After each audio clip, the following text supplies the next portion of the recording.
হলো চায়ের মতো, আমার হৃদয় রূপ কাপে যতটুকু পাপ ধরার ক্ষমতা ততটুকু তো করেইছি, এত পাপ বেশি করেছি যে হৃদয় জায়গা নেই, উপচে উপচে এবার পাপটা পড়ে যাচ্ছে। ভগবান বলছে তাহলে তুই পাপও করেছিস, আবার আমাকেও ডাকছিস, আবার আমার উপর ফলাও করছিস যে আমি তোকে কৃপা করতে বাধ্য। তুই মানুষ হয়ে জন্ম নিয়েছিস বলে এত তর্ক করছিস, এই অপরাধে আমি যদি আগামী জন্মে তোকে মানুষ করে আর জন্ম না দিই, তখন তুই তোর মনের কথা কি করে জানাবি? তখন ভক্ত বলছে, প্রভু গো, আগের জন্মে যদি মানুষ করে জন্ম না দাও, এটা প্রথম। আর দ্বিতীয় হলো, তোর যখন মনে হবে তুই তখনই ব্রজ গোপী ভাব অনুরাগে রাধা গোবিন্দের প্রেম হৃদয় দিয়ে আস্বাদন করতে পারবি, এটা আমার প্রাণ ঢালা আশীর্বাদ তোর প্রতি রইল। যখনই মনে করবি তখনই, এটা আমার আশীর্বাদ। খেতে ঘুমাতে চলতে ফিরতে তোর যখন ইচ্ছা হবে, ব্রজ প্রেম তোর যখন আস্বাদন করার ইচ্ছে হবে, যখনই মনে করবি গোপী ভাব অনুরাগ তোর হৃদয়ের মধ্যে জাগ্রত হবে, এটা আমার আশীর্বাদ রইল বাবা। যা জগতের শ্রেষ্ঠ কবি হয়ে শ্রেষ্ঠত্ব লাভ কর, আমার আশীর্বাদ রইল।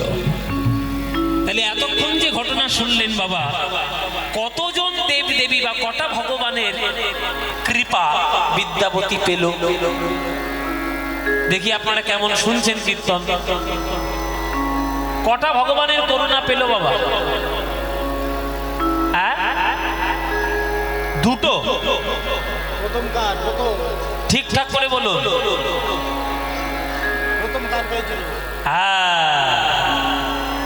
তিনজন। প্রথম কার কৃপা পেল? মা গঙ্গা। দ্বিতীয় কার কৃপা পেল? ভগবান ভোলানাথ শিব ঠাকুর। আর তৃতীয় কার কৃপা পেল? স্বয়ং মা দুর্গা। তাহলে তিনজনের করুণায় সে ধন্য হয়ে গেল বিদ্যাপতি। হ্যাঁ, সেই বিদ্যাপতি ধন্য হলো। চলুন জয় নিতাই। সেই বিদ্যাপতি তিন দেবতা তিন দেব দেবীর আশীর্বাদ ধন্য হয়ে জগতের শ্রেষ্ঠ কবি হয়ে গেলেন। এমন এমন রচনা করতে শুরু করলেন যে তার রচনায় সারা জগৎ মুক্ত হয়ে যেতে লাগলো। যে যে শুনছে তার পদাবলী পাগল হয়ে যাচ্ছে, আর ভক্তি রসে পাগল, তার হৃদয় বিগলিত হয়ে যাচ্ছে। হরি বল বাবা। বলছে ভগবান সৃষ্টি করেছেন জগৎ, আর তার জগতের লীলা খেলা তিনি কেমন করে খেলবেন সেটা তিনিই জানেন। আমরা তো তার খেলার মাত্র পুতুল মাত্র বাবা, পুতুল মাত্র। আমরা পুতুল হয়ে বসে আছি, ভগবান তিনি কেমন করে সাজাচ্ছেন, তার লীলা খেলা তিনি তৈরি করছেন। আর জেনে রাখবেন, সেই ভগবানের রোমকূপ থেকে কোটি কোটি ব্রহ্মাণ্ডের জন্ম হয়, আর সেই ব্রহ্মাণ্ডের মধ্যে আমরা হলাম সামান্য সামান্য ধুলোর মতো জীব। আমাদের অস্তিত্ব থাকলেও কিছু যায় আসে না, না থাকলেও কিচ্ছু যায় আসে না। ওই জন্য জগতে আপনারা এসেছেন ভগবানের করুণায়, বিদ্যাপতি পেল আজকের ভগবানের করুণা। এই আপনারা যারা যারা ভগবানের করুণা পেতে চান, শুধুমাত্র সৎ কার্যেই ভগবানকে পাওয়া যাবে, তাছাড়া নয়।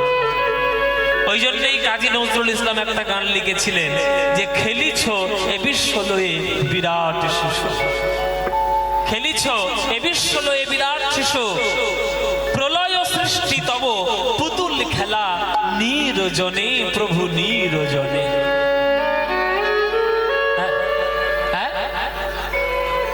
কোনটা? এইটা আবার গাইবো?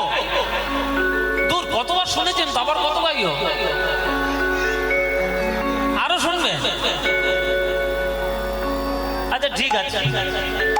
কাজী নজরুল ইসলামের গান, এই গানটা আমি যেখানেই যাই সব ভক্তরা ওই চিরকুট দিয়ে দিয়ে সব অনুরোধ করে যে দাদা ওই গানটা যদি একবার গান। আপনারা জেনে রাখবেন, আপনারা বাংলায় জন্ম নিয়েছেন, আপনাদের 14 পুরুষের ভাগ্য ভালো। কেননা এই বাংলাতে যেসব বুদ্ধিজীবী আর যেসব ভক্তর জন্ম হয়েছে, সারা ভারতবর্ষে এত ভক্তের জন্ম হয় না। আর সেই ভারতবর্ষের ভক্তের মধ্যে, সেই ভক্ত কুলের মধ্যে বাংলায় এক কবি হলো কাজী নজরুল ইসলাম। নাম দিয়ে, ধর্ম দিয়ে, বর্ণ দিয়ে, জাত দিয়ে কখনো মনুষ্যত্বের বিচার করতে নেই বাবা। শুনোরে মানুষ ভাই, সবার উপরে মানুষ সত্য, তাহার উপরে না। আগে মানুষ হও, তারপরে হিন্দু হইও, মুসলমান হইও, খ্রিস্টান হইও, বৌদ্ধ হইও, জৈন হইও, যা হইও, আগে মানুষ হও। তাই নজরুল ইসলাম তার একেবারে জলজল করছে উদাহরণ। নাম পরিবর্তন না করে, ধর্ম বর্ণ জাত কিচ্ছু পরিবর্তন না করে এমন এমন গান লিখে গেছেন যে আমাদের সনাতন ধর্মের লোকেরাও আশ্চর্য হয়ে গেছে। নজরুল ইসলাম তার লেখা গান খেলেছ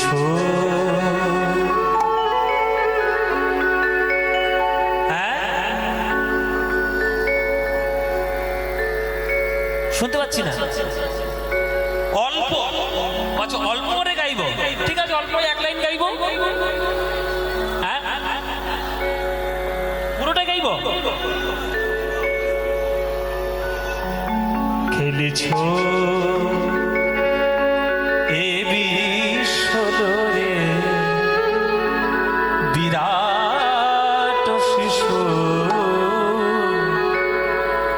আনমনে, খেলেছ এ বিশ্বরে বিরাট শিশু আনমনে, খেলেছ প্রলয় সৃষ্টি তব পুতুল খেলা, প্রলয় সৃষ্টি তব পুতুল খেলা, নিরজনে প্রভু নিরজনে, খেলেছ এ বিশ্বলয়ে বিরাট শিশু আনমনে, খেলেছ শূন্যে মহা আকাশে তুমি মগ্ন লীলা বিলাসে, শূন্যে মহা আকাশে তুমি মগ্ন লীলা বিলাসে, ভাঙিছ গড়িছ নীতি ক্ষণে ক্ষণে, ভাঙিছ গড়িছ নীতি ক্ষণে ক্ষণে, নিরজনে প্রভু নিরজনে, খেলেছ।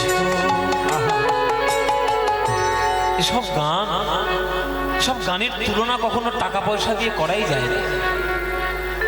জেনে রাখবেন, জগৎ বিশ্ব ব্রহ্মাণ্ডে সূর্য গ্রহ নক্ষত্র চন্দ্র তারা যা দেখছো সব ভগবানের পায়ের তলায় ধুলোর মতো, আর সেই ধুলোর মতো জগতে তোমরা ধুলোর মতো বাস করছো। আর আমাদেরই এত অহংকার যে আমরা এখন ভাবতে শুরু করেছি আমরা বোধহয় ভগবানের থেকেও বড়। হাতে একটা স্মার্টফোন পেয়ে আর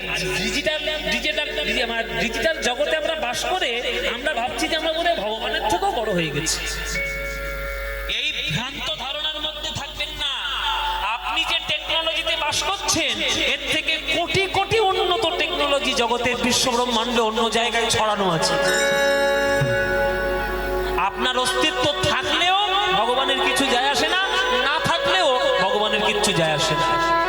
সব ভগবানের পায়ের তলায় ধুলোর মতো বাবা। তারকার বিশ্বসী হেলো না তবু হে উদাসী, পড়িয়া আছে রাঙা পায়ের কাছে, রাশি রাশি নিত্য তুমি হে উদাস, সুখে দুঃখে অবিকার, নিত্য তুমি হে উদাস, সুখে দুঃখে অবিকার, হাসিছ খেলিছ তুমি আপন সনে, হাসিছ খেলিছ তুমি আপন সনে,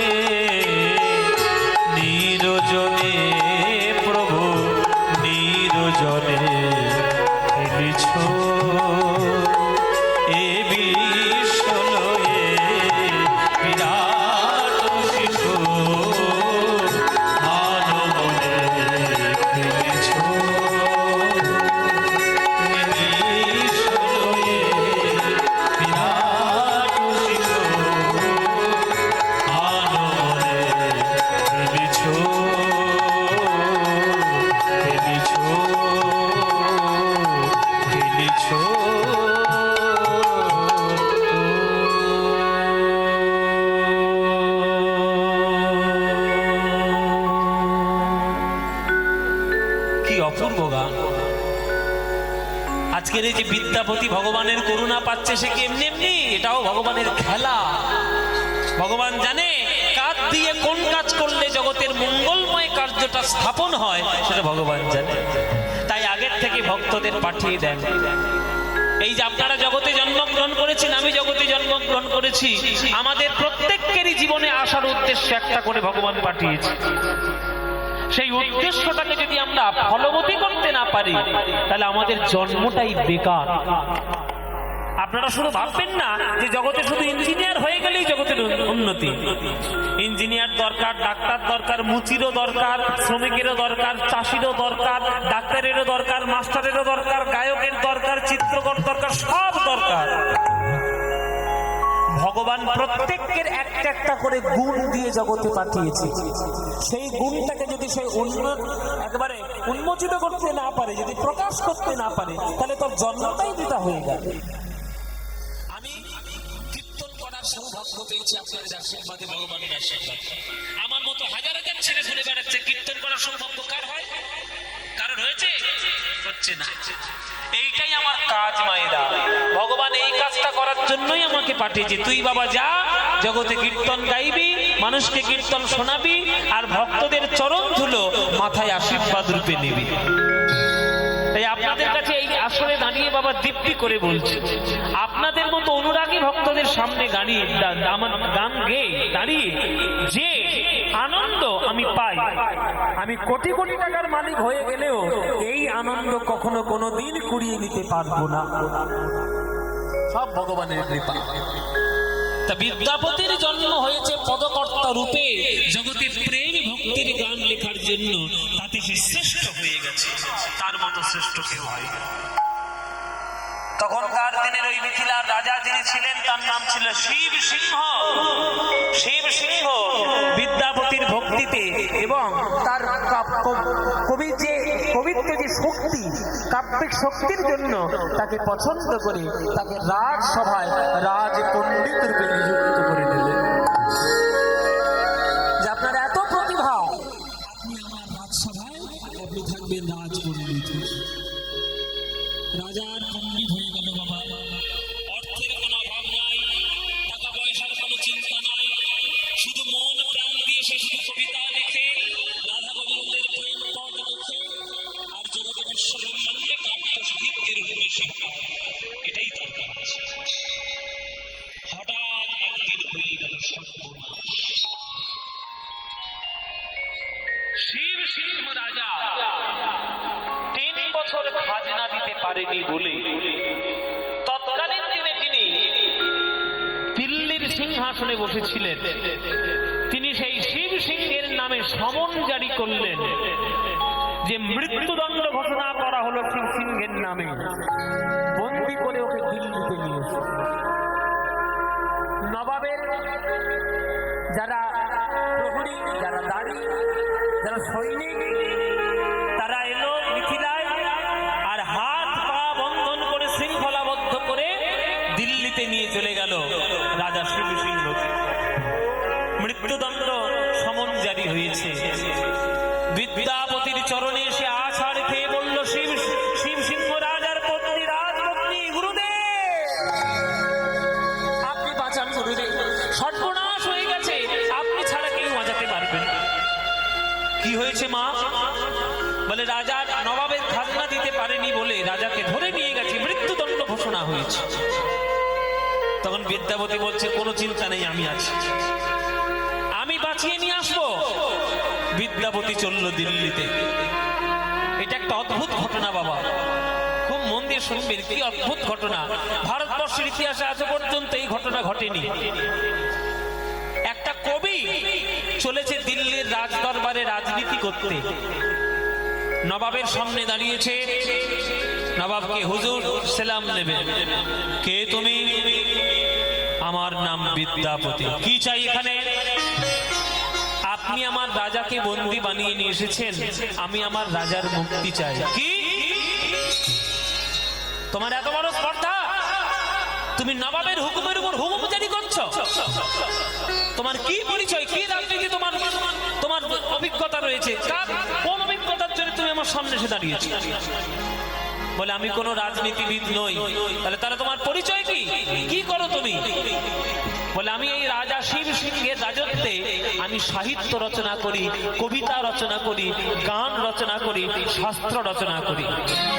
বলে তাহলে ঘরে গিয়ে বসে বসে গান লেখকে যাও, এখানে রাজনীতি করার জন্য তোমাকে ডাকা হয়নি, যাও চলে যাও এখান থেকে। তখন বিদ্যাপতি বলছে, শুনুন নবাব, আপনি যদি মনে মনে স্থির করে নিয়েছেন যে আমার মহারাজকে মৃত্যুদণ্ড আপনি দেবেন, তাহলে দয়া করুন আমার উপরে, মহারাজকে মৃত্যুদণ্ড আপনি দিন, আমার কোনো আপত্তি নাই, কারণ আপনি নবাব, আপনি যেটা করবে সেটাই হবে। কিন্তু তার আগে আপনার সামনে আমার গলাটা কেটে ফেলে দিন, মৃত্যুদণ্ড আগে আমার দিন, আমি মরে যাই, তারপর আমার রাজাকে আপনি মৃত্যুদণ্ড দেবেন কি না দেবেন আপনার ব্যাপার, আমি দেখতেও আসবো। তখন নবাব বলছে, কেন আমি তোমার গলা কাটতে যাবো কেন? তুমি কি কোনো অপরাধ করেছো? আমি তো তোমার গলা কাটবো না, আমি তোমার মৃত্যুদণ্ড দেব না, তুমি কি অপরাধ করেছো? বলে শুনুন নবাব, অপরাধ আমার নয়, অপরাধ আমার এই কাব্য শক্তি। ভগবান কাব্য শক্তির অধিকারী করে আমাকে জগতে পাঠিয়েছে। আর একটা লোকের সাহিত্য কাব্য তখনই প্রস্ফুটিত হয় যখন সে তার রাজার সাহচর্য পায়। আমার রাজাই যদি না থাকবে, তাহলে কার রাজত্বে বসে বসে আমি কবিতা লিখবো, গান লিখবো, সাহিত্যের প্রকাশ করবো? তাহলে আমার রাজাকে মৃত্যুদণ্ড দেওয়া মানে আমার কাছ থেকে আমার ছাদটা উড়ে চলে যাবে। দরকার নেই আমার বাঁচার, আপনি আমার আগে গলাটা কেটে ফেলুন, তারপর আমার মহারাজকে মৃত্যুদণ্ড। তখন নবাব বলছে, বাবা এতজন কবিতা লিখতে এসছে কবি, ওই কোন কবি তো এইরকম করে কোনোদিন কথা বলেন। তখন নবাবের মন একটু নরম হলো, নরম হয়ে বলছে, আচ্ছা তুমি কি ধরনের গান লেখো? বলে আমি রাধা গোবিন্দের পদ লিখি, আমি বৈষ্ণব পদাবলী রচনা করি। ও প্রেমের গান, তা প্রেমের গান আমাকে একটা শোনাতে পারো? বলে নিশ্চয়ই শোনাবো, আপনি আজ্ঞা দিন, কি গান শুনবেন? শোনো, এই সবার সামনে আমি রাজসভায় কথা দিলাম, তুমি যদি গান গেয়ে আমার মন গলাতে পারো, তোমার রাজার মৃত্যুদণ্ড আমি মুকুব করে দেব।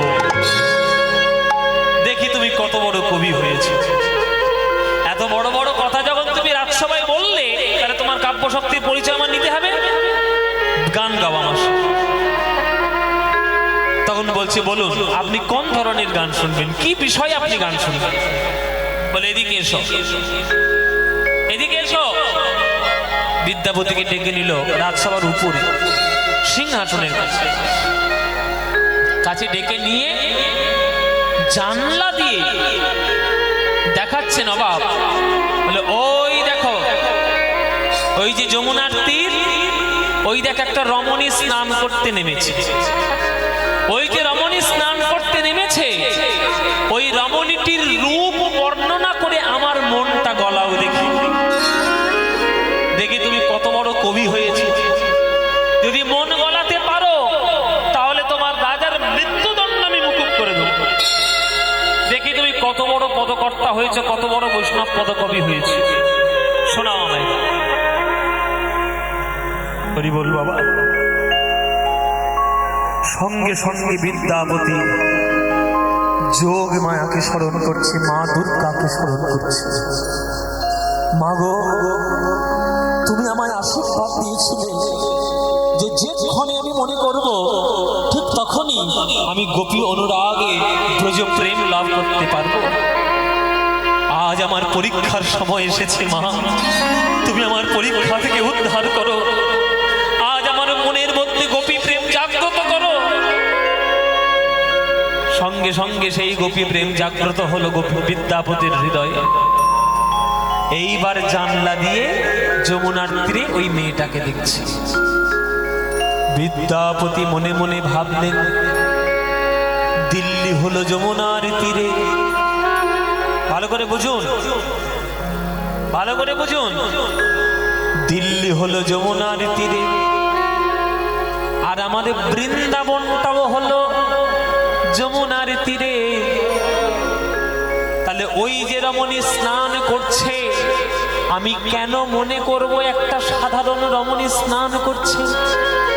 আমি মনে করব যমুনার জলে যেন আমার রাধা রানী স্নান করছে। ওই রাধা রানীর রূপের বর্ণনা আমি আমার গানের মধ্যে করব। আমি মনে করব যমুনার জলে রাধা রানী স্নান করছে, আর কদম গাছের আড়াল থেকে আমার গোবিন্দ সেই রূপ দর্শন করছে। তাহলেই বুঝতে পারবে আমার মনের কথা আর আমার কাব্য শক্তির পরিচয়। সখা কোন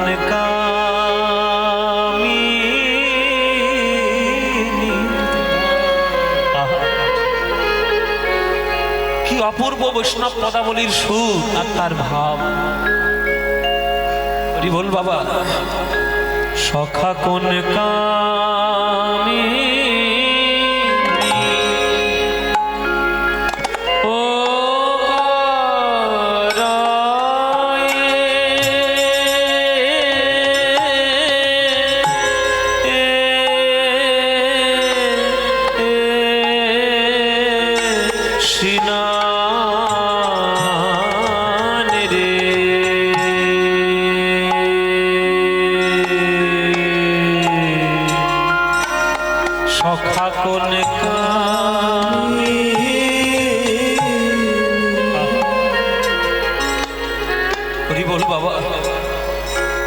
সবাই একটু করজোরে রাধারানীর রূপকে কল্পনা করুন।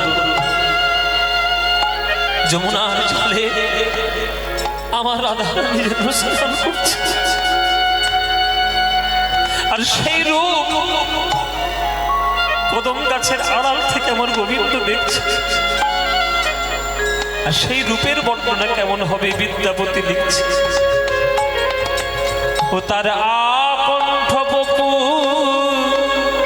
জলে বইসে, আর বদন মাত্র জলে ভাসে, দেখে আমার মনে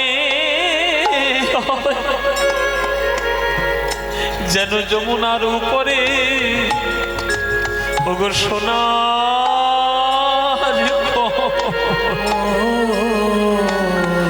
ভাসে রে।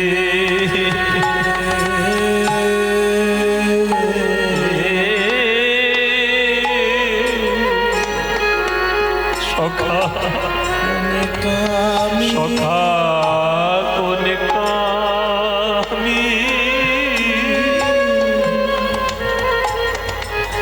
তার আকণ্ঠ বপু জলে বইসে, আর বদনে মাত্র জলে ভাসে,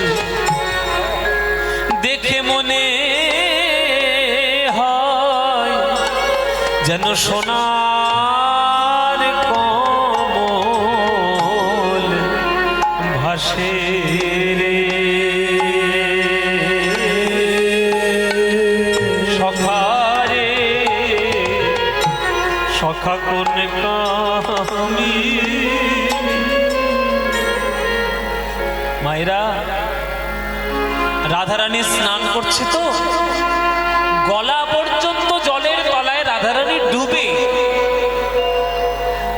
আর যমুনার উপরে রাধারানীর বদনখানা দেখে মনে হচ্ছে কালো নীল জলের উপরে রাধারানীর বদনটা যেন সোনার পদ্ম ফুলের মতো বিকশিত হয়েছে। এমন রূপ জগতে কোথায় দেখা যায়? ওগো হেরো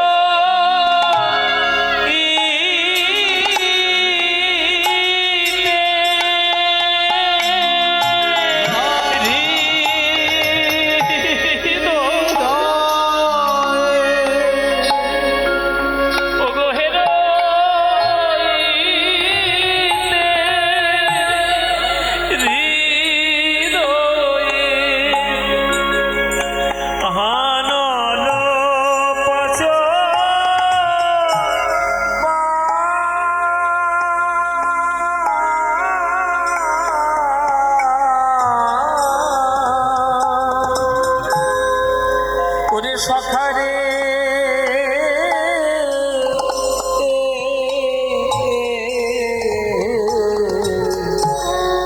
কোন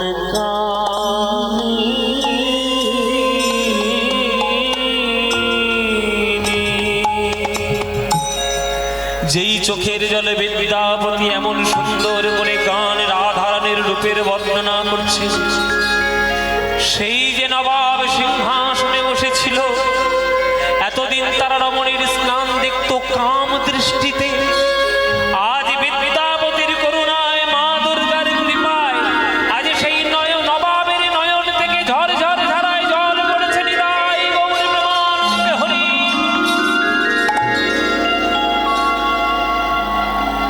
নবাব ছুটে এসে বিদ্যাপতির চরণে জড়িয়ে ধরেছে। তুমি কেমন গান শোনালে, কেমন গান শোনালে কবি, এমন গান তুমি সুর আমার কানে শোনালে, আমার চোখ থেকে যে আজ পর্যন্ত জল পড়েনি গান শুনে, আজ জীবনের প্রথম আমি গান শুনে কাঁদছি। কি গান শোনালে তুমি বলো কবি? তোমার মতো কবি যে রাজার রাজ্যে বাস করে, সেই রাজার যদি আমি মৃত্যুদণ্ড ঘোষণা করি, আল্লাহ কখন আমাকে মাফ করবে না। যদি কারোর গুণের কদর আমি না দিতে পারি, তাহলে কোনোদিন ভগবান আমায় মাফ করবে না। আজ আমি এই রাজ দরবারের সামনে তোমার কাব্য শক্তির জন্য ভারতবর্ষের ইতিহাসে প্রথম হলো যে আজ তোমার রাজার মৃত্যুদণ্ড আমি মুকুব করে দিলাম। আর শুধু মুকুব নয়, আগামী 5 বছর আমাকে কোনো খাজনা দিতে হবে না, সেটাও আমি বলেই দিলাম।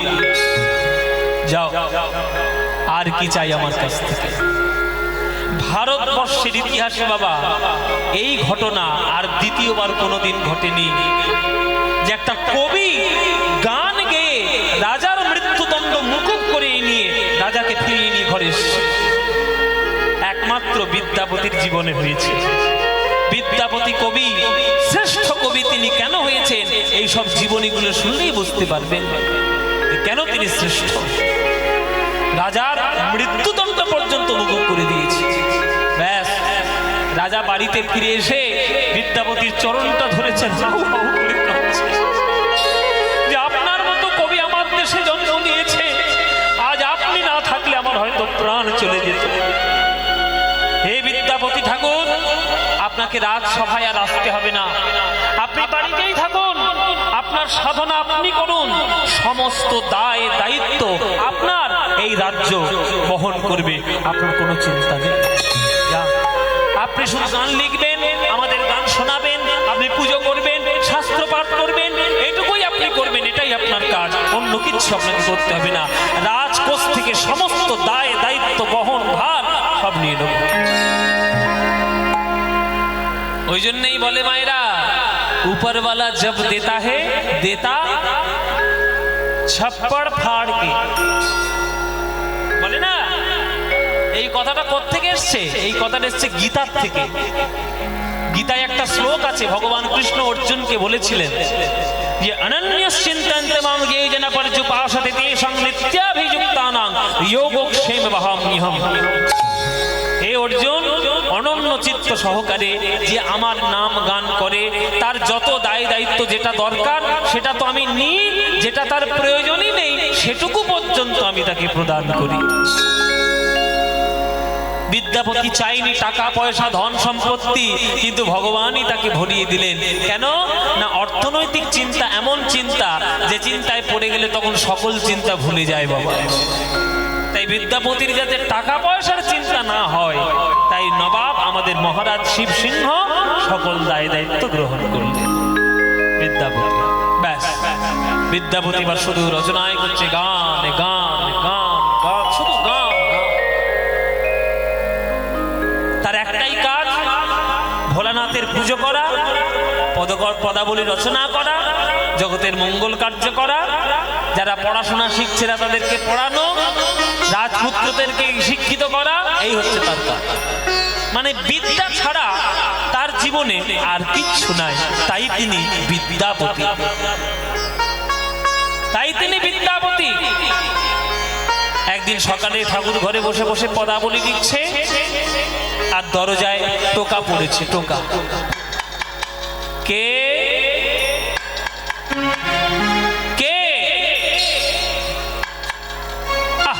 কথা বলে না, সাড়া করে না, শব্দ করে না, কে রে বাবা? দরজা খুলে দেখছে একটা লোক সামনে দাঁড়িয়ে রয়েছে। এই মনে হচ্ছে জঙ্গলে টঙ্গলে বাস করে এরকম কোন একটা লোক। ও মায়েরা, গায়ে একেবারে ধুলো ছাই কোথা থেকে মেখে এসছে তা কি জানি, একেবারে গায়ে ধুলো ছাই ভর্তি, এবার কালো মতো দেখতে একটা লোক সামনে এসে দাঁড়িয়েছে।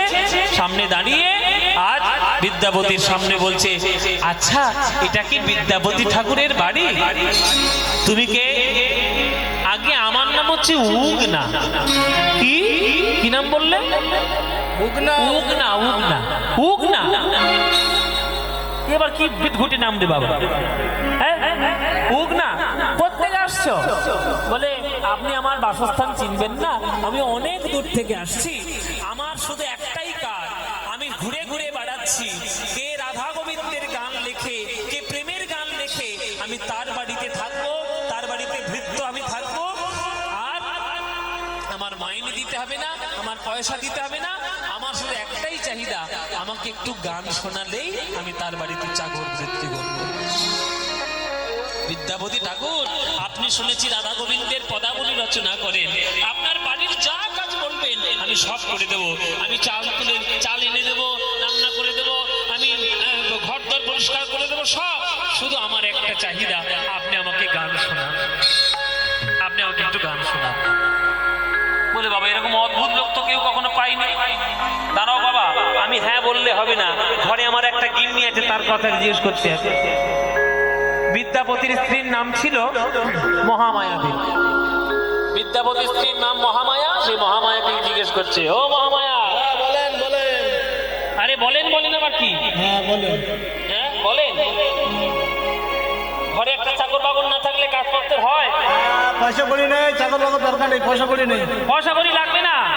লাগবে না না, একটা লোক এসছে সামনে, তার নাম উগনা। আচ্ছা, সে পয়সা করি নেবে না, তার শুধু একটাই চাহিদা, আমি তাকে গান শোনালেই আমার বাড়িতে সে চাকর বৃত্তি করবে। শুনুক না, কত গান শুনবে শুনুক।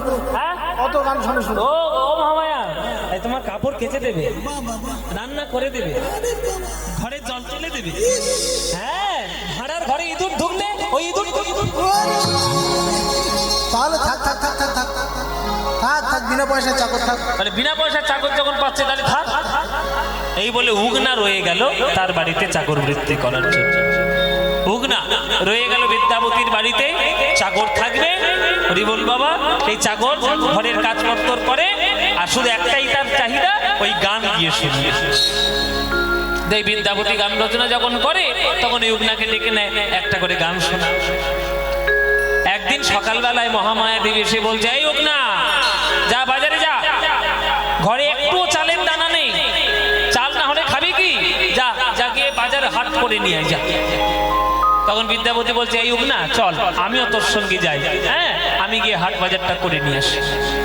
এই বলে বাজারের ব্যাগ নিয়ে বাবা, বাজারের থলি নিয়ে বিদ্যাপতি আর উগনা হাটে চলেছেন বাজার করার জন্য। আগে যেমন হাট হতো না, এখন জানি না কোথাও হয় কিনা, হয় এখনো কোথাও কোথাও হয় হাট। একটা জায়গায় এসে সব দোকানদাররা মিলে হাট দেবে, সেইখান থেকে লোকে কেনাকাটা করে বাড়ি যায়। এই কনসেপ্টটা এখনো আছে। তবে চলেছে হাট করার জন্য। আর এই যে ধীরে ধীরে ধীরে গরম পড়ছে, উত্তপ্ত জগৎ, তো সেই রাস্তা দিয়ে হেঁটে হেঁটে যাচ্ছে বাবা। আর বিদ্যাপতি তৃষ্ণায় কাতর হয়ে ওই বট গাছের তলায় একটা বসে পড়েছে।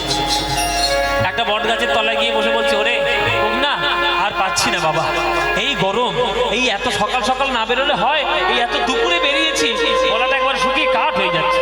আচ্ছা এখন যাবো না, এই বট গাছের তলায় বসে একটু বিশ্রাম করি, তারপরে একটু পরে গিয়ে বাজারঘাট করবো।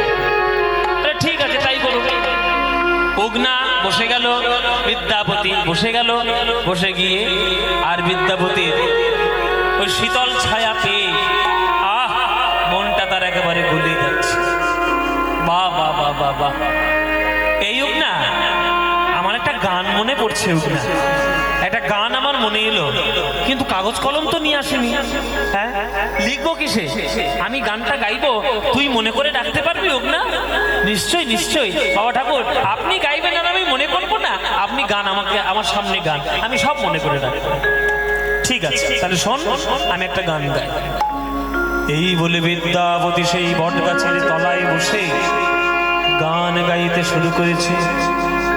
যে গানটি ছিল মহাপ্রভুর অত্যন্ত প্রিয় গান। এবার যে গানটা গাইছে বিদ্যাপতি, এই পদটি মহাপ্রভুর অত্যন্ত প্রিয় পদ, প্রিয় গান, একটা প্রার্থনার পদ। জগন্নাথকে দেখে যখন মহাপ্রভুর কৃষ্ণের কথা মনে হতো, তখন এই গানটা গাইতে গাইতেই জগন্নাথ জগন্নাথ বলে কাঁদতেন। সেই গানটা বিদ্যাপতি, একটা বিখ্যাত বৈষ্ণব পদাবলী আর একটা বিখ্যাত গান। শুনবেন বাবা আপনারা? তাহলে শোনাই আপনাদের এক করি, গানটা পুরো পদটাই শুনবেন তো? তাহলে চলো, বিদ্যাপতির লেখা এক শ্রেষ্ঠ প্রার্থনার পদ আপনাদেরকে শোনাই। মধ্যম দশকোষী তাল, মধ্যম দশকোষী তালের উপর এই গানটি। কীর্তন পদাবলী, কীর্তনের আদি ধারা বাবা বড় বড় তালের গান, যদিও সেইগুলো এখনকার দিনে বড় কম হয়ে যাচ্ছে, কিন্তু সেইগুলোই হচ্ছে আসল গান। সেই গানগুলোই যদি কেউ শুনতে পারে তবে কীর্তন সঠিক শুনবে। এই গানটি বিদ্যাপতির গান। ও হে রাধা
দিচ্ছেন।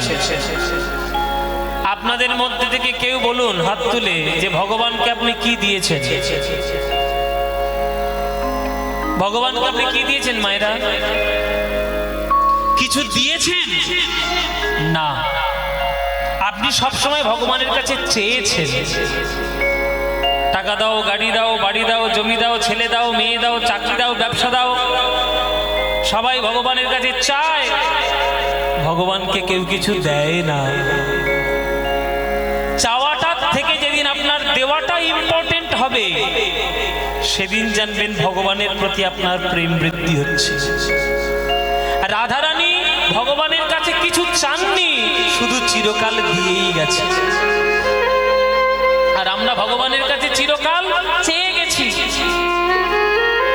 তাই ভক্ত বলছে, ওগো প্রভু, আমি যে তোমার চরণে দেব, নিজের বলতে কিছু নাই, দেহ মন প্রাণ তোমার চরণে দিতে চাই, এই ছাড়াই আমার কাছে কিছু নাই। ভগবান বলছে, তুই আমাকে ডাকছিস, আমাকে দিবি, আমার কাছ থেকে চাইবি, তুই কি পুণ্য অর্জন করেছিস যে তুই আমাকে ডাকছিস? আমাকে দর্শন করার মতো পুণ্য তোর জীবনে আছে?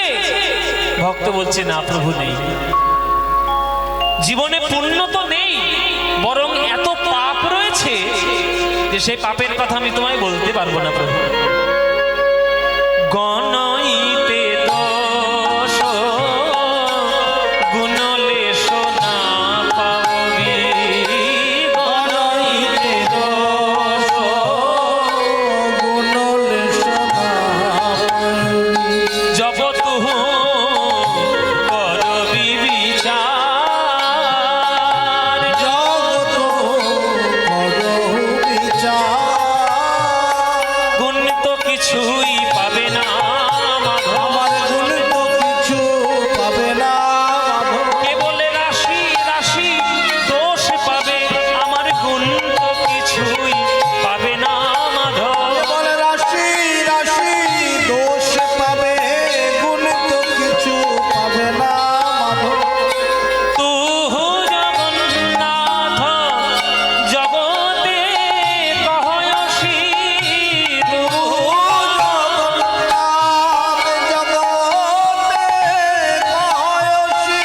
জগবাহির নহময়ী ছাড়,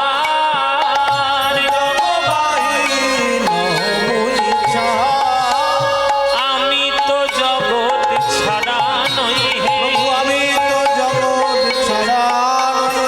তুমি যদি জগন্নাথ হবে, তাহলে আমি তো জগৎ ছাড়া নই হে।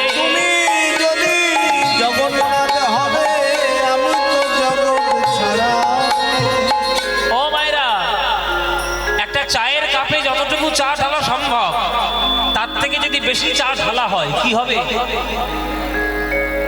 উপচে পড়ে যাবে। তাহলে আমার হৃদয়টা হচ্ছে কাপের মতো। পতিতের বিলাল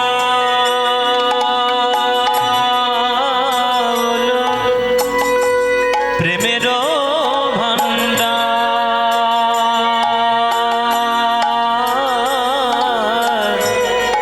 প্রেমের ভান্ডার, প্রেমের ভান্ডার, পতিতের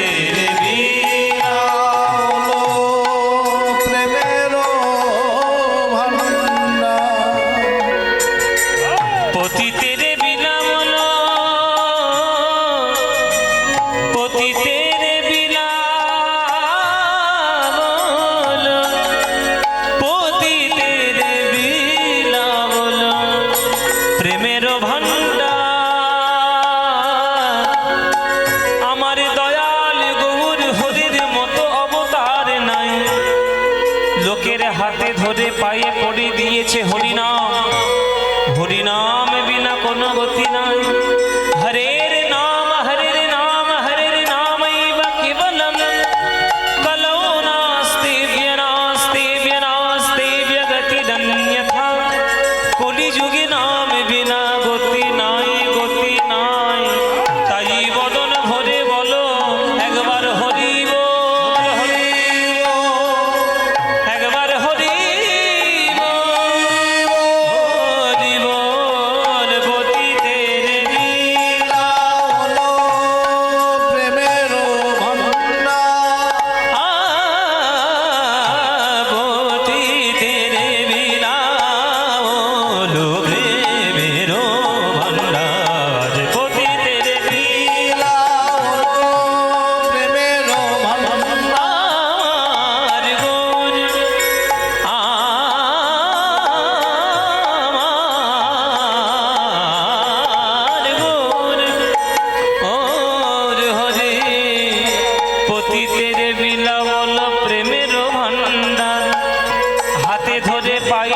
দিল মধুমাখা হরিনাম, যে হরিনাম বিনা গতি নাই, তাই গৌর হরির মতো অবতার নাই। গতিতে লীলা হলো প্রেমের ভান্ডার।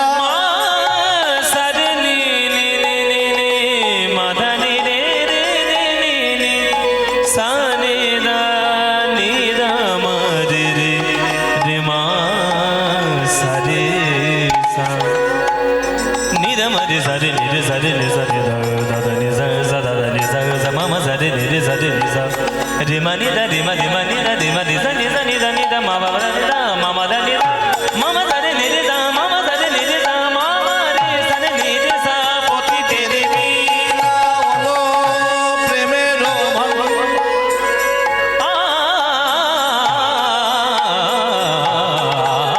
আর পতিতে দেবী লীলা হলো প্রেমের ভান্ডার।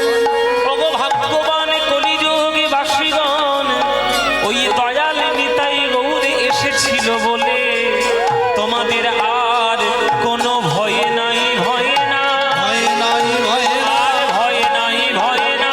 ভয় নাই ভয় ওগো, এসে গেছে গৌর নিতাই, ভয় নাই, ভয় নাই এসে গেছে গৌর নিতাই। ভয় নাই ভয় ওগো, এসে গেছে গৌর নিতাই, ভয় নাই, ভয় নাই। নাই এসে গেছে গৌর নিতাই। ভয় নাই ভয় আমাদের অজ্ঞান আধার দূর করিতে ভয় নাই, ভয় নাই। জনাধার দূর করিতে ভয় নাই ভয় নাই। পাপ তাপ বিনাশিতে ভয় নাই, ভয় নাই। পাপ তাপ বিনাশিতে ভয় নাই ভয় নাই। ওই প্রেম ভক্তি প্রকাশিতে ভয় নাই, ভয় নাই। প্রেম ভক্তি প্রকাশিতে ভয় নাই ভয় নাই। মামা জানে জানে রে জানে রে জানে জানে জানে নিরে রে নিরে রে নিরে জানে রে জানে নি জানে জানে রে মাদা নিরে জানে নিরে জানে জানে নি জানে জানে নি মুখে রাধে রাধে রাধে বলো ভয় নাই ভয় নাই। রে মানি জানি জানি জানি জানি জানি নি জানি জানি জানি জানি জানি জানি জানি মামা জানি রে দা মামা জানি রে দা মামা জানি রে দা। কৃষ্ণ কৃষ্ণ কৃষ্ণ বলো ভয় নাই ভয় নাই। হরি হরি হরি বলো ভয় নাই ভয় নাই। এসে গেছে গৌর নিতাই ভয় নাই ভয় নাই। রাধে রাধে রাধে বলো ভয় নাই ভয় নাই। এসে গেছে গৌর নিতাই ভয় নাই ভয় নাই। হরি হরি হরি বলো ভয় নাই ভয় নাই। এসে গেছে গৌর নিতাই ভয় নাই ভয় নাই। ওগো হরি হরি হরি বলে নিতাই গৌর হরি বল। ভয় নাই ভয় নাই। এসে গেছে গৌর নিতাই ভয় নাই ভয় নাই।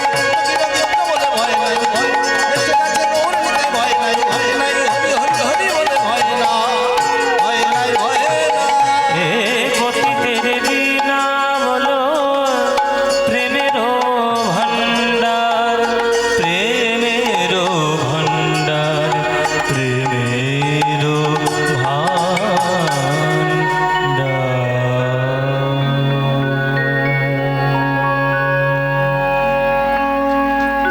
आनंद लीलामय विग्रहाय हेमाभो दिव्य छवि सुंदराय तस्मै महाप्रेम रस प्रदाय चैतन्य चंद्राय नमो नमस्ते। चैतन्य चंद्राय नमो नमस्ते। चैतन्य चंद्राय नमो नमस्ते।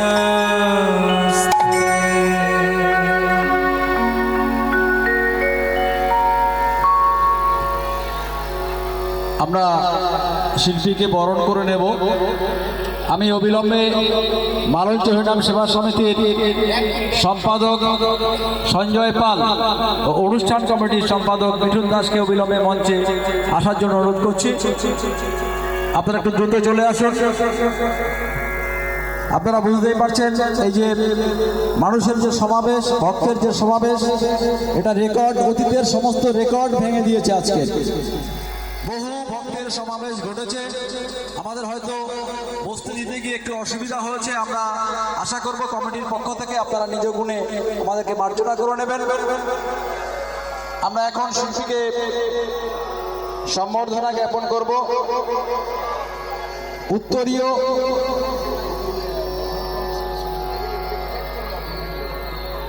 আমরা শিল্পীকে সম্বর্ধনা জ্ঞাপন করবেন মালঞ্চ হরিনাম সেবা সমিতির মূল কমিটির সম্পাদক মাননীয় সঞ্জয় পাল।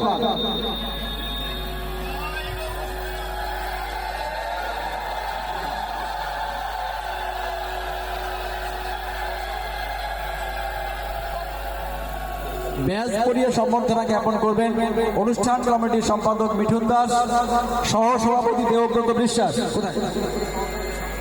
এবং সভাপতি শ্যামল লস্কর। দ্রুত চলে আসো মঞ্চে, তাড়াতাড়ি তাড়াতাড়ি।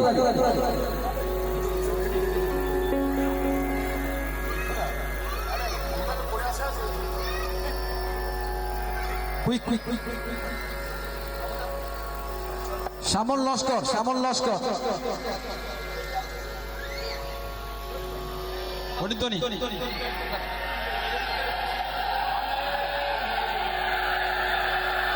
বিশেষ ঘোষণা, একটা ভিভো ফোন হারিয়ে গেছে, যদি কেউ পেয়ে থাকেন তাহলে কমিটির কাছে জমা দিয়ে যাবে। একটা মোবাইল ফোন হারিয়ে গেছে, যদি কেউ পেয়ে থাকেন কমিটির কাছে জমা দেবেন। হ্যালো হ্যালো, জয় নিতাই। উপস্থিত সকল কৃষ্ণ অনুরাগী গৌর ভক্তবৃন্দের চরণে আমার কোটি কোটি দণ্ডবৎ প্রণাম। আমার সকল গুরুবর্গের চরণে আমার শত সহস্র কোটি দণ্ডবৎ প্রণাম।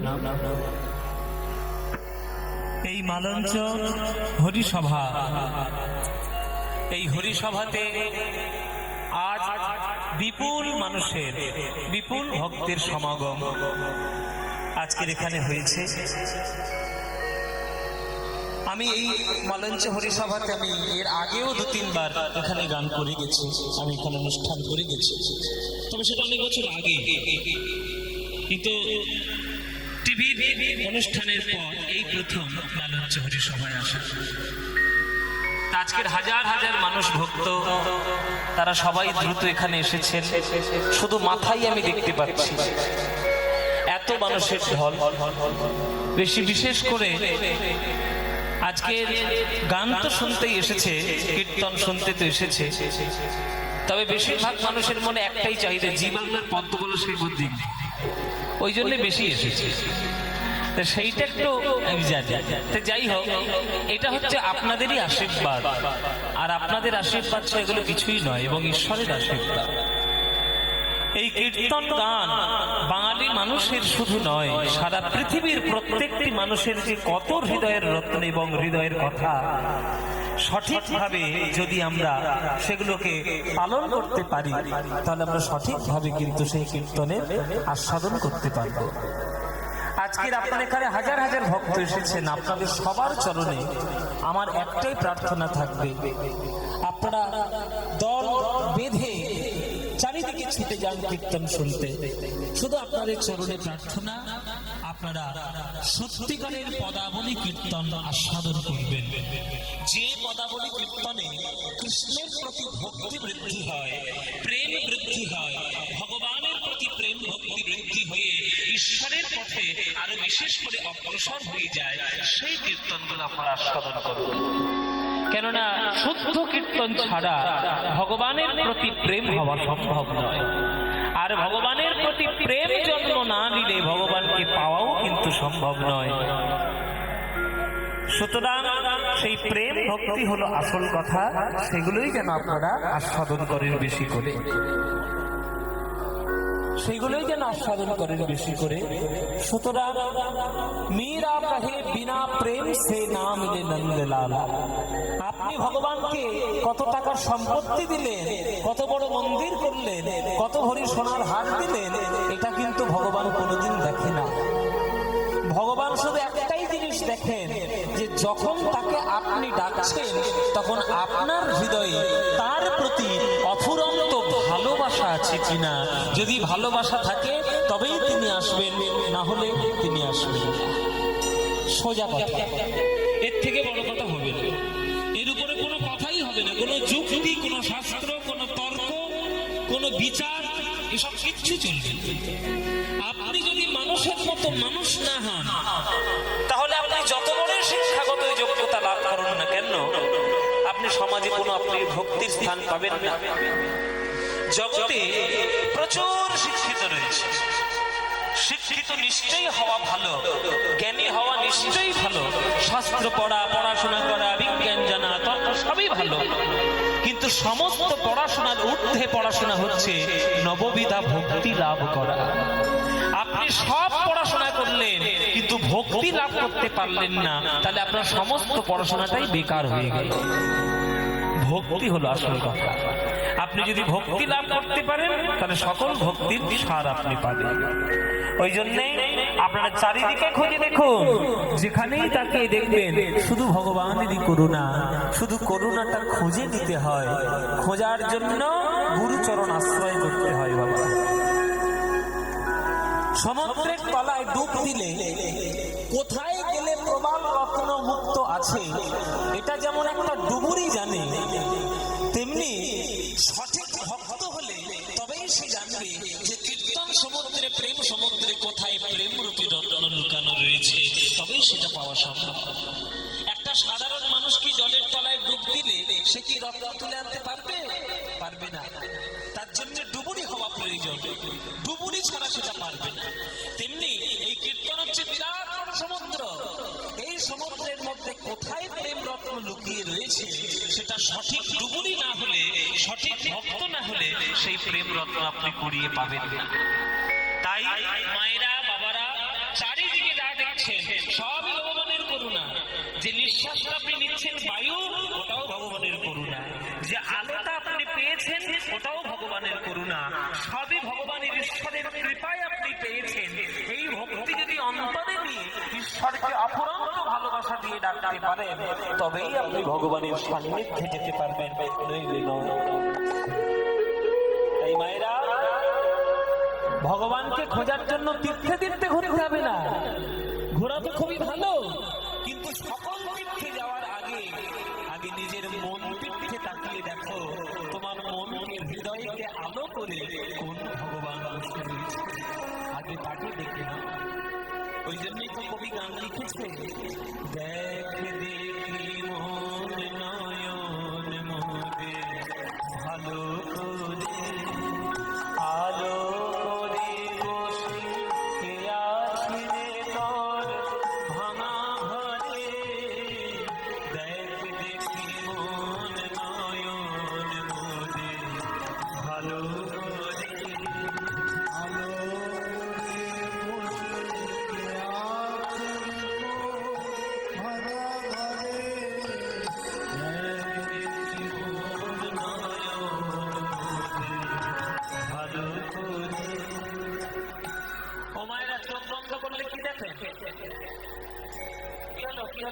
ঠিকঠাক নয়, ঠিকঠাক নয়, আস্তে আস্তে।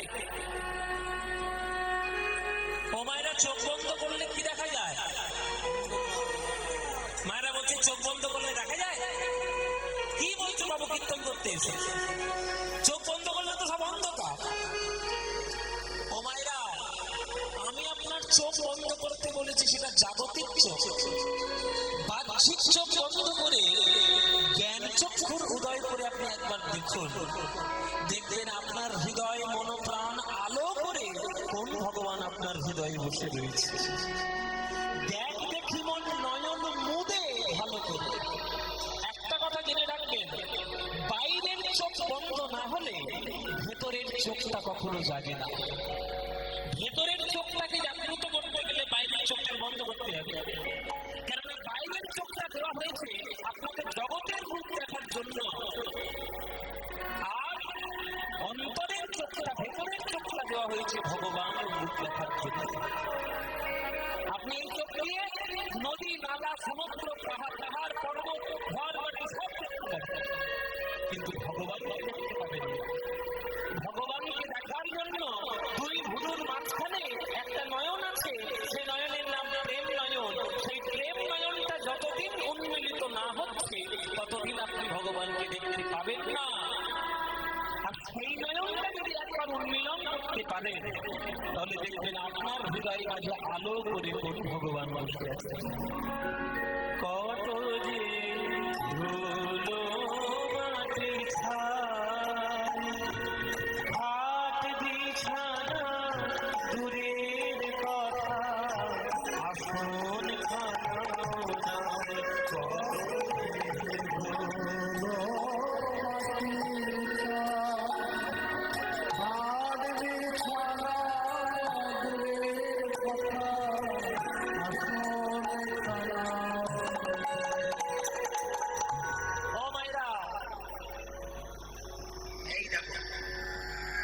লাস্টে এসেছে ফার্স্টে বসবে, এর এই একটা অভ্যেস। যেখানে জায়গা পাচ্ছ চুপচাপ বসে যাও, যেখানেই জায়গা পাচ্ছ বসে যাও। বেশি জায়গা পেতে গেলে এখানে 5 বিঘে জমি তোমার জন্য একার জন্য নেই, সব মানুষের জন্য। সবাই বসো, চিৎকার করো না। এই মেয়েগুলো যেখানেই যাবে সেখানেই ঝগড়া বাঁধে। মহাভারতের যুদ্ধ হয়েছে এদের জন্য। চিরকাল যুদ্ধ হয় 3টে কারণে বাবা, আমি বলি শাস্ত্রের বচন, চিরকাল যুদ্ধ হয় 3টে কারণে: ভূমি, রাজ্য, নারী। ভূমি মানে জায়গা জমি, রাজ্য মানে দেশে দেশে, আর মেয়ে ঘটিত ব্যাপার। আপনি দেখুন রামায়ণের ঘটনাও মেয়েকে কেন্দ্র করে, সীতাকে কেন্দ্র করে। আবার মহাভারতের ঘটনা দ্রৌপদীকে কেন্দ্র করে। ও মায়েরা, ঝগড়ার কারণ হবেন না। আসছেন, ধীরে ধীরে বসুন, যেখানে জায়গা পাচ্ছেন বসে যান চুপ করে। আর যদি চলে যাওয়ার দরকার চুপচাপ চলে যান, গন্ডগোল করে যাবেন। কি যেন বলছিলাম আমি? ও মায়েরা, এই যে কীর্তন হচ্ছে বালুরঘাট হরিসভায়, এই কীর্তন শোনার জন্য তোমাদের বাড়িতে নিশ্চয়ই কারোর না কারোর বাড়িতে আত্মীয় এসেছে, এসছে কিনা? আত্মীয় এসেছে। তুমি মনে করো খুব গরিব মানুষ, তাই তুমি সারা বছর একটা ছেঁড়া কাঁথায় শুয়ে কাটিয়ে দাও। হ্যাঁ, তা সারা বছর ছেঁড়া কাঁথায় শুয়ে কাটিয়ে দাও। তোমার আত্মীয় যখন 1 বছর পর তোমার বাড়ি আসবে, তুমি তাকে ছেঁড়া কাঁথায় শুতে দিতে পারবে? পারবে? পারবে না। তুমি যত কষ্টই হোক একটা সুন্দর করে বেড কভার তাকে পেতে দেবে। তাহলে আত্মীয় এসেছে বলে বিছানার চাদর পরিবর্তন করলে জগতের সব থেকে বড় আত্মীয় আমার গোবিন্দ, তিনি তোমার হৃদয়ে এসে বসবেন। কই তার জন্য তো তোমার হৃদয় আসনটা কখনো পরিষ্কার করলে না, করেছ? তার হৃদয় আসন যদি পরিষ্কার না করো, ভগবান বসবে কোন আসনে? কত যে ধুলো মাটি ছাই, খাট বিছানা দূরের কথা, আসন খানাও নাই। কত যে ধুলো মাটি ছাই, হাট বিছানা দূরের কথা, আসন খানাও। তবু করেনি কো অভিমান, দুঃখী দেখে ওর ঝরে দু নয়ন, এমনি কোমল প্রাণ, এমনি দয়াল প্রাণ। ওরে তুই কর নিবেদন, মনের বেদন, প্রাণ বিলায়ে পায়ে ধরে। আত্মীয় এসেছে, আত্মীয়র জন্য চেয়ার দিলে, নিজের বাবা সেখানে দাঁড়িয়ে রয়েছে, বাবার জন্য আসন দিলে না, তখন বাবা কি মনে মনে ভাববে?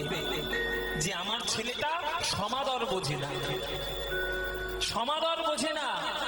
আত্মীয়র সামনে নিজের বাবাকেও যে একটা চেয়ার দিতে হয়, এটা আমার ছেলে জানে না। তাই আত্মীয়র সামনে বাবাকেও চেয়ার দেওয়ার দরকার, এটাই হচ্ছে সমাদর। তেমনি আমি জগতের জন্য সবকিছু তৈরি করেছি, কিন্তু ভগবানের জন্য হৃদয়ের আসনটাই তৈরি করতে পারিনি। তাহলে কি আমরা শান্তি পাবো কখনো? কি বাবা পাবো নাকি? জীবনে পাবেন না। তাই ভগবানকে ডাকতে গেলে হৃদয়টাকে সৎ করুন। অথচ আশ্চর্যের ব্যাপার হলো এই যে বাবাকে সম্মান না দিলেও বাবা কিন্তু কখনো ছেলেকে পরিত্যাগ করে চলে যায় না। কেননা সে তো বাবা, সে জানে যে ছেলেটা আমার সম্মান দেয়নি, তাই বলে ছেলেটাকে ছেড়ে চলে যাব না। তেমনি ভগবানকে আমরা সম্মান দিই না, কিন্তু তাই বলে ভগবান কখন আমাদের হৃদয় ছেড়ে যায় না। আমাদের হৃদয়টা যতই নোংরা হোক, ওই নোংরা হৃদয়েই কিন্তু ভগবান বসে থাকে। এই কবি গান লিখছে, তবু করেনি অভিমান, দুঃখী দেখে ওর ঝরে দু নয়ন, এমনি কোমল প্রাণ, এমনি দয়াল প্রাণ। ওরে তুই কর নিবেদন, প্রাণের বেদন, প্রাণ বিলায়ে পায়ে ধরে। দেখি মন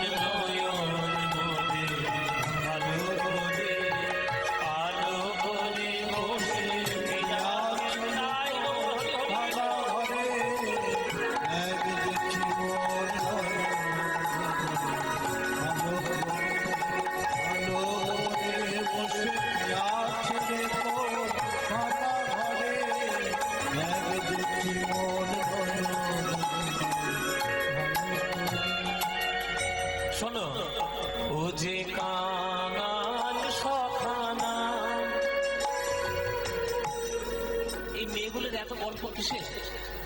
এই যে এত চিৎকার কেন? এত জানি তো ভিড় হয়েছে, প্রচুর ভিড় হয়েছে, এত ভিড় হয়েছে এরা জায়গা দেওয়ার জায়গাই পাচ্ছে না। যদি তোমরা বলো যে আমাদের জায়গা দিতে হবে, তাহলে ঘরটা আমি ভাঙতে বলে দেবো এক্ষুনি। এই ঘরটা ভেঙে দিতে হবে। এদিকে পার তৈরি হয়ে গেছে, জায়গাটা সরে এসেছে, অনেক লোক। চিৎকার করো না, যতক্ষণ আরো চুপচাপ থাকো। দেখো, আমরা আমাদের পারিশ্রমিক নেবো, গান করবো, 3 ঘন্টা চলে যাব। যে কথাগুলো বলবো যদি শুনতে না পাও, তাহলে তোমাদেরই প্রবলেম। তাহলে আগের জন্মের কথা আমি এই জন্মে বলে গেলাম। কি এ মানুষ পশু পাখি, কি এ জন্মে, কি এ মানুষ পশু পাখি দিয়ে জন্মে, অথবা কীট পতঙ্গে, অথবা কীট পতঙ্গে, আমার কর্ম বিপাকে গতাগতি পুনঃ পুনঃ, কর্ম বিপাকে গতাগতি পুনঃ পুনঃ, যেন মতির তুয়া পর সঙ্গে। ওই মতির পর সঙ্গে। হে গোবিন্দ, যদি আগামী জন্মে গাছপালা রূপে আমায় জন্ম দাও, তাহলে দয়া করে আমায় তুলসী বৃক্ষ রূপে জন্ম দিও। তুলসীর পাতা দিয়ে তোমার সেবা করব, মঞ্জরি দিয়ে প্রসাদ হব, আর তুলসীর কাষ্ঠ হয়ে ভক্তদের গলায় তুলসীর মালা হয়ে আমি জন্ম নেব। যদি জলের প্রাণী করে জন্ম দাও, তাহলে দয়া করে আমাকে শঙ্খ রূপে জন্ম দিও। তোমার আরতি যখন হবে আমি ফুৎকারে বেজে উঠতে পারবো। যদি তুমি পোকামাকড়ে করে জন্ম দাও, দয়া করে আমাকে মৌমাছি করে জন্ম দিও। ফুল থেকে মধু আহরণ করব, আর সেই মধু দিয়ে তোমার প্রসাদ তৈরি হবে। যদি পাখি করে জন্ম দাও, তাহলে ময়ূর করে জন্ম দিও। চূড়ার বেখমের পালক তোমার চূড়ার সেবায় কাজে লেগে যাবে। যদি পশু করে জন্ম দাও, যেন গাভী করে জন্ম দিও। দুগ্ধ রূপে তোমার কাছে প্রসাদ হয়ে জীবন সার্থক করব, আর মরণের পর চর্ম দিয়ে মধুর মৃদঙ্গ হব, হরিনাম সংকীর্তনে বাজাতে কাজে লাগবে।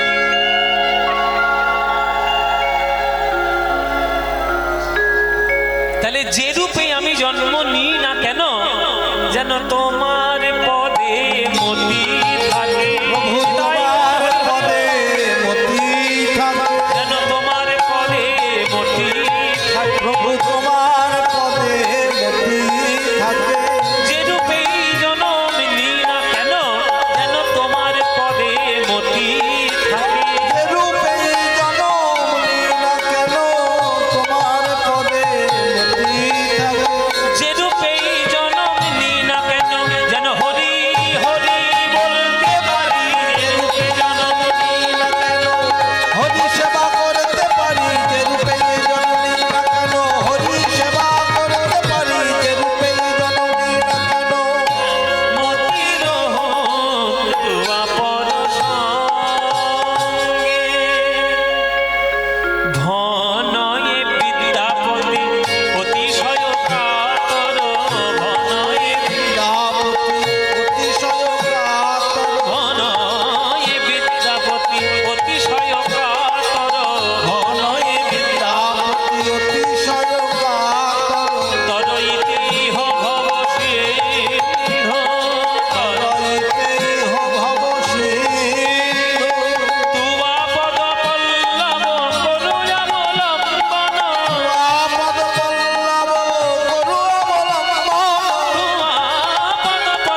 উগনা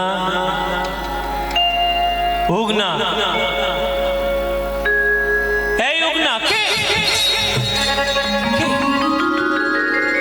কে আমায় ডাকলো কে এই পাগল হলি নাকি আমি ডাকছি তোকে ও বাবা ঠাকুর আপনি এ কেমন গান শোনালেন বাবা ঠাকুর এ গান শুনে আমার যেন মনে হলো আমি স্বর্গ মর্ত পাতাল ত্রিভুবন একাকার করে শুধু গোবিন্দের চরণে এক গানের মধ্যেই আমি ডুবে গেলাম বলে গান শুনে তোর আনন্দ হয়েছে বলে প্রচুর আনন্দ হয়েছে বলে আনন্দ তো তোর হয়েছে গলাটা তো আমার শুকিয়েছে আমার গলা শুকিয়ে গেছে আমার জন্য জল নিয়ে আয় কোথায় পাবি জল জল নিয়ে আয় জল আনতে যাচ্ছে উগনা গেল জল আনতে ঝোপঝাড়ের মধ্যে প্রবেশ করলো কোথায় নালা কোথায় পুকুর খাল বিল আছে একটু দেখি ও মায়েরা একটা ঝোপের মধ্যে গিয়ে একটু পরেই হাতের মধ্যে টলটলে পরিষ্কার জল নিয়ে এসে সামনে ধরে যে বিদ্যাপতি এই নিন বাবা ঠাকুর জল পান করুন বিদ্যাপতি বলছে এই জল তুই কোথায় পেলি কোথায় পেলি এই জল আমি এই অঞ্চলেরই বাসিন্দা কোথায় খাল আছে নালা আছে পুকুর আছে নদী আছে আমি সব জানা আছে কোথায় প্রবেশ করলি আর কোথাকার কি জল নিয়ে তুই আমার কাছে হাজির করলি আমি তো তোর হাত থেকে এই জল পান করব না এই জল আমি পান করব না কেননা তুই কি জাত সেটাই আমি জানি না আগেকার দিনে এই বিচারগুলো ছিল বাবা আমি তোর হাত থেকে জল পান করবো না এই জলটা কোত্থেকে তুই এনেছিস সেটা আমি আগে শুনবো তারপরে জল পান করবো তখন এই উগনা বলছে বাবা ঠাকুর তুমি সন্দেহ করো না এই যে জল আমি তোমার জন্য নিয়ে এসেছি এ তো যা তা জল নয় তুমি নির্দ্বিধায় পান করতে পারো তোমার কোনো অসুবিধা হবে না এই জল আমি সেখান থেকে আনি না এই জলে আমি মাথা হতে এনেছি জল মাতা হতে মাথা হতে এনেছি জল মাতা হতে এনেছি এই যে শুদ্ধ গঙ্গা জল আমি মাথা হতে এনেছি যে শুদ্ধ গঙ্গা জল মাতা হতে এনেছি ওগো এই যে শুদ্ধ গঙ্গা জল তুমি নির্দ্বিধায় পান করো এই যে শুদ্ধ গঙ্গা জল নির্দ্বিধায় পান করো এ যে শুদ্ধ গঙ্গা জল নির্দ্বিধায় পান করো এ যে শুদ্ধ গঙ্গা জল নির্দ্বিধায় পান করো এ যে শুদ্ধ গঙ্গা জল নির্দ্বিধায় পান করো আমি মাথা হতে এনেছি কে তুমি কে তুমি মাথা হতে জল মাথা থেকে তো কেউ জল আনতে পারে না শুদ্ধ গঙ্গা জল তুমি মাথা থেকে এনেছো তাহলে তুমি কে বলুন বাবা কে বলো মায়েরা কে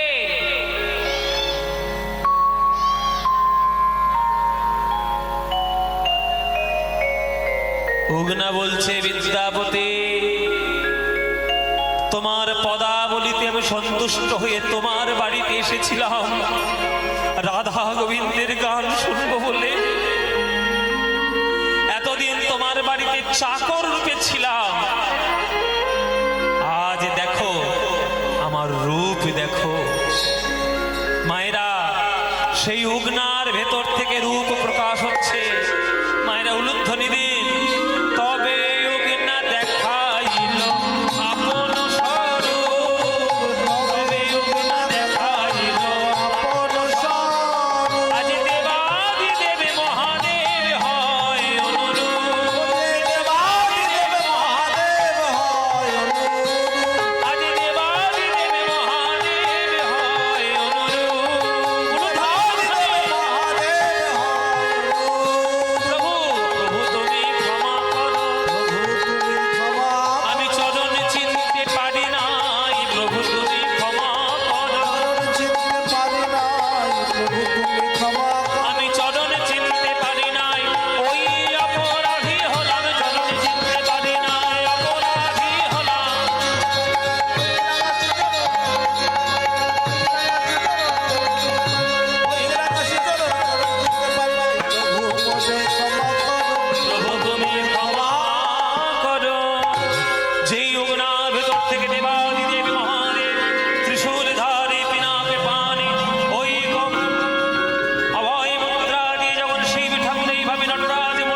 অপরাধ করেছি প্রভু। আমার বাড়িতে তুমি আমার কুলের দেবতা, তুমি আমার কুলের ভগবান, আর আমার বাড়িতে তুমি চাকর হয়ে রইলে। কত কটু কথা বলেছি, কত উঁচু স্বরে কথা বলেছি, কিন্তু তুমি এই কাজ কেন করলে প্রভু?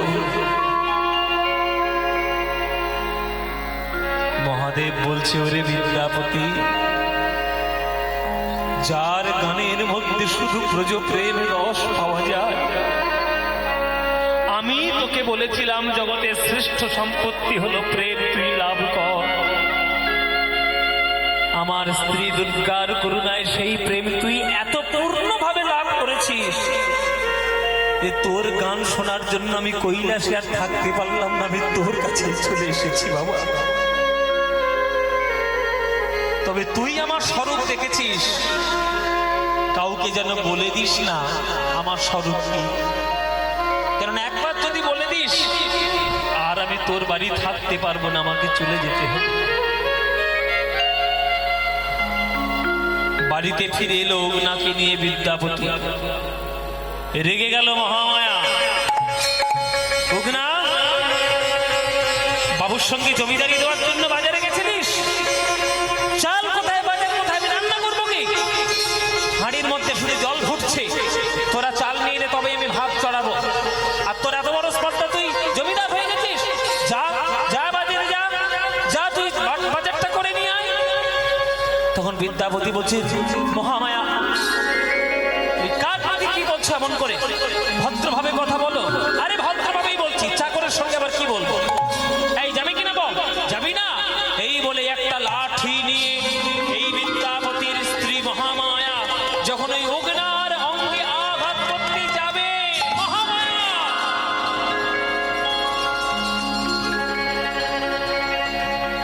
কি করছো? কি করছো তুমি?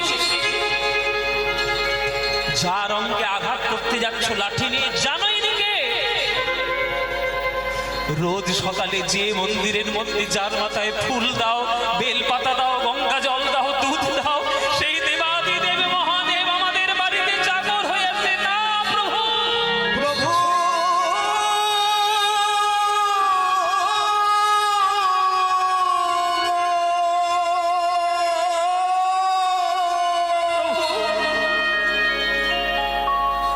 তুমি কেন করলে প্রভু? স্বামী স্ত্রী দুজনেই চরণ জড়িয়ে ধরে কাঁদছে, কিন্তু তারা আর কি কাঁদছে বাবা? শিব ঠাকুর তার থেকে আরো বেশি কাঁদছে। ওরে বিদ্যাপতি, তোকে যে আমি বারবার বললাম আমার পরিচয় বলবি না সবার কাছে, তোর স্ত্রীর কাছে তুই বলে দিবি, আর আমি তোর বাড়িতে থাকতে পারবো না, এইবার আমাকে ফিরতে হবে কৈলাস। না প্রভু, আমরা তোমাকে যেতেই দেবো না আমাদের বাড়ি ছেড়ে। না বাবা, এরকম বলতে নেই, আমাকে যেতেই হবে। তবে রোজ আমি তোর কাছে গান শুনবো, এই কথাটাও তোকে আমি দিয়ে গেলাম। যে বট গাছের তলায় বসে তুই গান শুনিয়ে আমাকে ভাব সমাধিস্থ করে দিয়েছিস, কিছুদিনের মধ্যেই সেই বট গাছের তলা থেকে পাতাল ভেদী মহাদেব রূপে শিবলিঙ্গ রূপে আমি প্রকাশিত হব। আর ওইখানে গিয়ে তুই রোজ একটা করে আমাকে গান শুনিয়ে আসবি। ওইখান থেকেই আমি কৈলাসে তোর গান শুনে আমি ব্রজ প্রেমে, রাধা গোবিন্দর প্রেমে আমি সিদ্ধ হব বাবা। তুই আমার বল বাবা। কিছুদিনের মধ্যেই সেই বট গাছের তলা থেকে পাতাল ভেদী মহাদেব উদিত হলেন। সেই পাতাল ভেদী মহাদেব উদিত হওয়ার পর সেইখানে প্রত্যেক দিন গিয়ে একটি করে গান বিদ্যাপতি শুনিয়ে আসতেন। সেই বিদ্যাপতি বিশ্ব ব্রহ্মাণ্ড যতদিন থাকবে ততদিন তার নাম নিয়ে লোকে প্রণাম করবে, কেননা বিদ্যাপতির মতো শ্রেষ্ঠ কবি আজ পর্যন্ত জগতে জন্মগ্রহণ করেনি। সেই বিদ্যাপতির সমাধিস্থল হচ্ছে সমস্তিপুর বলে একটা জায়গা, সেটাও বিহারের মধ্যে, নেপাল বিহার বর্ডারের কাছাকাছি। আপনারা অনেক জায়গায় গিয়েছেন, অনেক কিছু শুনেছেন, অনেক নৃত্য দেখেছেন। আপনারা যদি কখনো পয়সা খরচা করে যদি আপনারা মিথিলায় গিয়ে বিদ্যাপতির এই জন্মস্থান, সেই লীলাস্থান দেখে আসতে পারেন, তাহলে আপনাদেরও জীবন ধন্য হবে বাবা। এখনো পর্যন্ত সেই বিদ্যাপতির জন্মভূমিতে শাস্ত্র পাঠ হয়, মন্দির রয়েছে, আর যা যা পদাবলী তিনি লিখেছেন সেই সব পদাবলীগুলো পাথরে খোদাই করে লিখে এখনো সেই মন্দিরের গায়ের মধ্যে লেখা রয়েছে। সেই গান, সেই পদ আপনারা অবশ্যই শুনতে পাবেন আর দেখতেও পাবেন। আর সেই বিদ্যাপতির নামে সবাই একটু জয়ধ্বনি দেবেন। শ্রেষ্ঠ কবি পদকর্তা বিদ্যাপতি ঠাকুর কি, বিদ্যাপতি ঠাকুর কি, বিদ্যাপতি ঠাকুর কি জয় নিতাই। সেই বিদ্যাপতি শিব ঠাকুরের করুণায় কি করে ভক্ত হয়েছিলেন আজকের আমরা সেটা দেখলাম। আগামীকাল শিবরাত্রি, আপনারা শিবের মাথায় জল ঢালবেন, ভালো বর পাওয়ার জন্য একদম ঢালবেন না, সব সময় ঢালবেন যে হে শিব ঠাকুর, তোমার মতো যেন বৈষ্ণব চূড়ামণি আমি হতে পারি, আর কৃষ্ণের ভক্তিতে আমি যেন ভক্ত হতে পারি। জয় নিতাই। সেই বিদ্যাপতির কথা আজকের আমরা এখানে রাখলাম, আমরা আস্বাদন করলাম। আমার পরবর্তী সম্প্রদায় তারা চলে এসেছে, আমার একটা বোন আসছে আপনাদের কাছে গান শোনাবে, নয়না দাস। আপনারা প্রাণ ভরে তার কীর্তন শুনবেন, তারপরে রাসলীলা শুনবেন। আজ সারা রাত ধরে আপনারা রাধা গোবিন্দের প্রেমে মত্ত থাকবেন। চলুন, যাওয়ার সময়, লীলা শেষ করার সময় একটা ভজন গান গাইতে গাইতে আজকের আমাদের গান আজকের আমরা শেষ করব। অচ্যুতম কেশবম কৃষ্ণ দামোদরম, অচ্যুতম কেশবম কৃষ্ণ দামোদরম, রাম নারায়ণম জানকী বল্লভম, রাম নারায়ণম জানকী বল্লভম, রাম নারায়ণম জানকী বল্লভম, রাম নারায়ণম জানকী বল্লভম। कौन कहते भगवान आते नहीं, कौन कहते भगवान आते नहीं, कौन कहते भगवान आते नहीं, कौन कहते भगवान आते नहीं, खुद मीरा के जैसे बुलाते नहीं, खुद मीरा के जैसे बुलाते नहीं। अच्युतम केशवम कृष्ण दामोदरम, अच्युतम केशवम कृष्ण दामोदरम, राम नारायणम जानकी वल्लभम, राम नारायणम जानकी वल्लभम। कौन कहते भगवान नाचते नहीं, कौन कहते भगवान नाचते नहीं, कौन कहते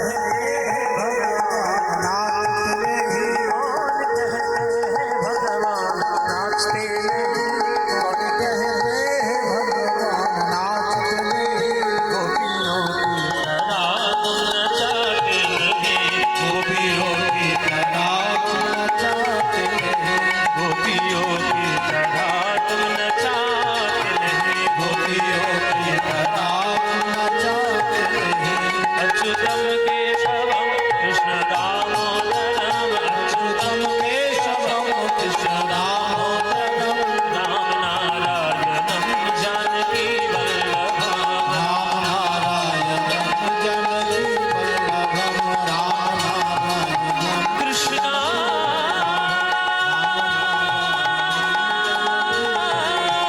राम नारायणम कृष्णा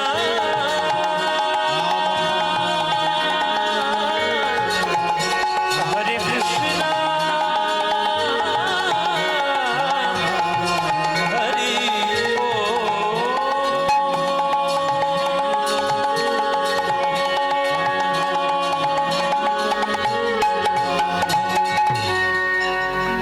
জয় নিতাই। পরবর্তী সম্প্রদায় আসছে, আপনারা গান শুনবেন।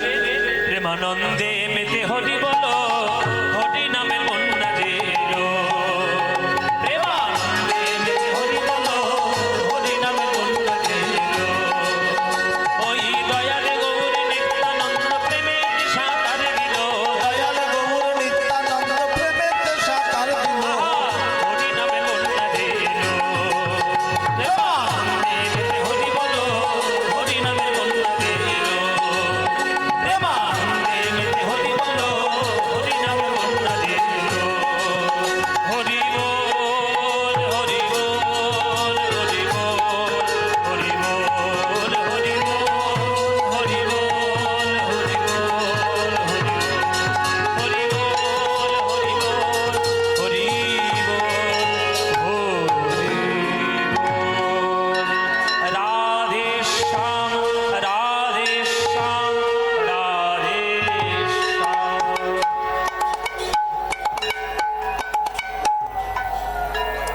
হ্যালো